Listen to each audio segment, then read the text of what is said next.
या ठिकाणी आज नंदनजाजींच्या पुढाकारानं आणि डॉक्टर सुभाष सिंग यांच्या सहयोगानं आजची ही हिंदी भाषीय मंडळींची बैठक आयोजित झालेली आहे आणि निवडणुकीच्या दृष्टीनं अगदी खुलेआम अब की बार हिंदी भाषियों का हाथ बाळूसेठ के साथ असं स्लोगन टाकत त्यांनी जाहीर केलेले आहे। एक चांगल्या लोकप्रतिनिधीच्या शोधामध्ये मला वाटतं ही मोहीम चालू झाली असावी।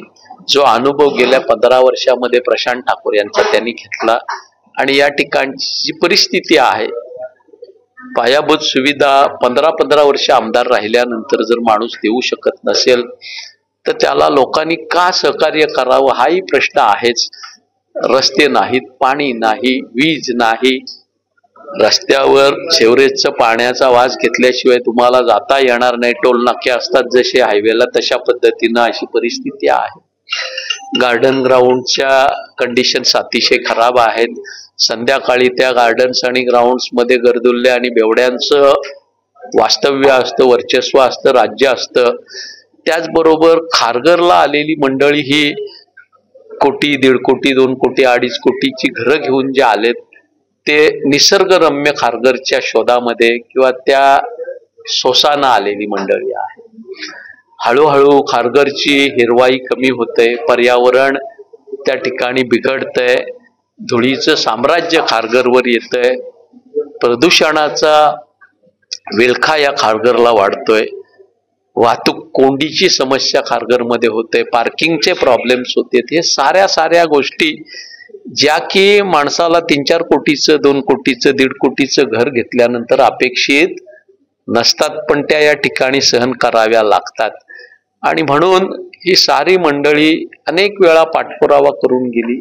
निवडणुकीच्या वेळेला सन्मानानं बोलावलं जातं, नंतर 5 वर्ष मात्र कोण है अब कोण अशा पद्धतीची विचारणा केली जाते। हे कुठेतरी माणसाच्या मनाला ठेस पोचवणारं जे वागणं आहे, बिहेवियर आहे, त्यामुळे सारी मंडळी या ठिकाणी निराश झालेली आहेत।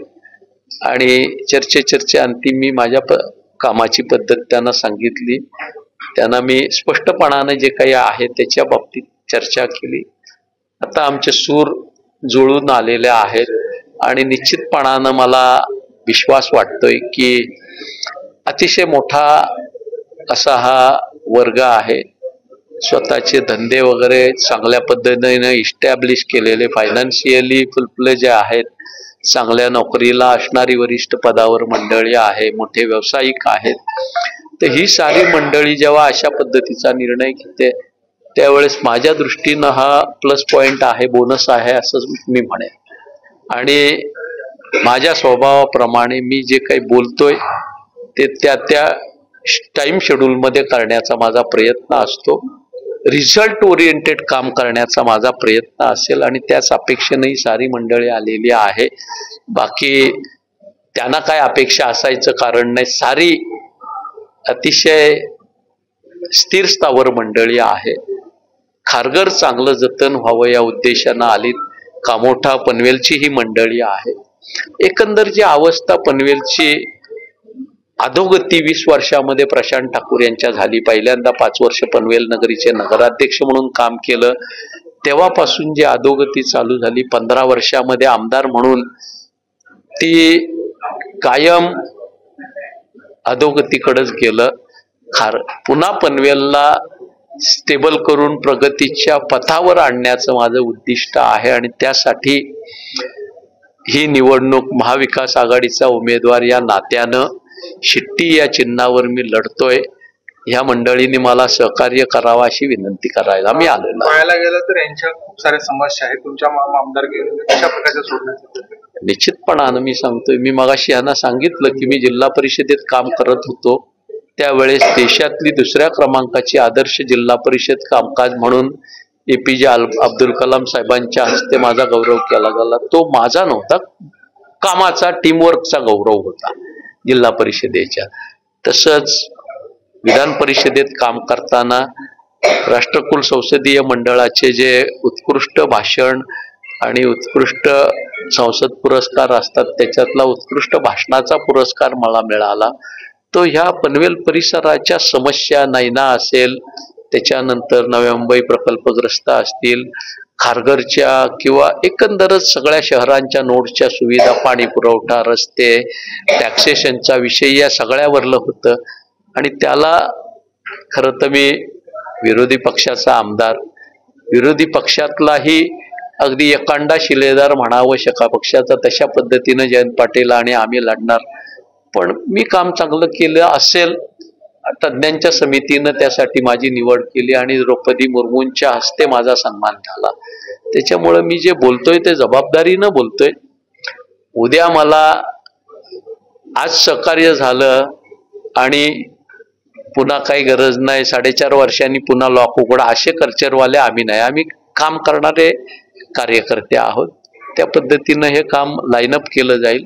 कशा पद्धतीनं त्याचं नियोजन करायचं याचा चांगला दांडगा अनुभव मला पंचायत समिती, जिल्हा परिषद, जिल्हा बैंक या ठिकाणी आलेला आहे. त्याचा वापर करून हे करून जाईल. सबसे पहले तो हम ये बोलना चाहेंगे कि एक आम आदमी, एक आम इंसान के जीवन में जो मूलभूत सुविधाएं रहती है, जैसे पानी हुआ, सड़क हुआ, इंफ्रास्ट्रक्चर हुआ, प्रॉपर्टी टैक्स सब जो हुआ, ये सब की जो परेशानियां नवी मुंबई में पिछले 15 सालों से हो रही है, वो जो हो रही है और उनका कोई निवारण नहीं है, तो हमारे पास एक ही विकल्प है, बालाराम दत्तात्रेय पाटिल साहब, जो 7 नंबर सिटी छाप से उनका नामांकन हुआ है, उनको सिटी छाप को भारी से भारी मतों से इस बार विजय दिलवाने का उत्तर भारतीयों का ये संकल्प है. इस बार सिटी छाप के साथ उनको इलेक्शन में भारी से भारी मतों से जितवाएंगे.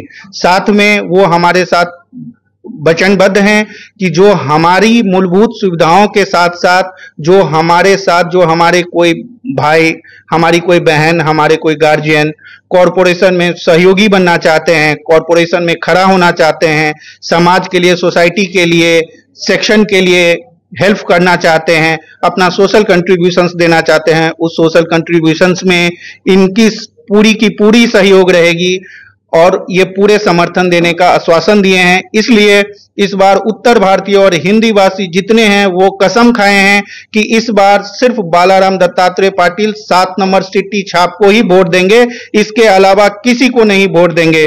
और ये जो नवी मुंबई है हमारा शहर, आज से कुछ साल पहले इसको चंडीगढ़ से कंपेयर किया जा रहा था, बहुत अच्छे सिटी में कंपेयर किया जा रहा था, लेकिन आज की जो दैनिक परिस्थिति है, चाहे हम कोई रोड देखते हैं या पानी की जो सुविधाएं में जो प्रॉब्लम हो रही है या प्रॉपर्टी टैक्स का जो प्रॉब्लम है, ये प्रॉब्लम हमको अगर कोई सॉल्व करके दे सकता है तो वो बस सिटी छाप बालाराम दत्तात्रेय पाटिल साहब ही हैं. इसके लिए हम उनको भारी से भारी मतों से, हम हिंदी भाषी, इनको जीत दिलाने के लिए शपथ लिए हुए हैं. धन्यवाद.